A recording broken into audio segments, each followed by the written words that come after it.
शोहर अगर अपनी बीवी को अपनी माँ और बीवी अपने शोहर को अपना बाप समझना छोड़ दे तो घरेलू मसाइल हल हो सकते हैं। दोस्तों, शादी के बाद हर शोहर अपनी बीवी में अपनी माँ को तलाश करता है। मतलब मर्द के लिए माँ का रिश्ता बहुत अहम होता है और माँ के साथ बेपनाह मोहब्बत की वजह से मर्द को अपनी माँ से ज़्यादा बेहतरीन औरत कोई नहीं लगती। वो इसके लिए फरिश्ता होती है, इसलिए वो चाहता है कि उसकी बीवी भी उसकी माँ की तरह हो, जो कि दुनिया की बेहतरीन औरत है। इसी तरह औरत अपने बाप से बेपनाह मोहब्बत करती है और अपने बाप जैसी तमाम खूबियाँ वो अपने शोहर में भी देखना चाहती है। औरत चाहती है कि उसका शोहर उससे बेपनाह मोहब्बत करे, जैसे कि बचपन में उसका बाप उसकी हर ख्वाहिश पूरी करता था और बेलौस मोहब्बत करता था।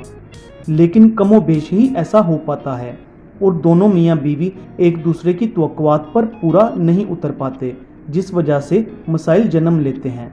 लिहाजा शोहर अपनी बीवी को अपनी माँ जैसी फरिश्ता सिफ्त औरत समझना बंद करे और उसको उसी की अदातो अतवार के मुताबिक कबूल करना शुरू करे।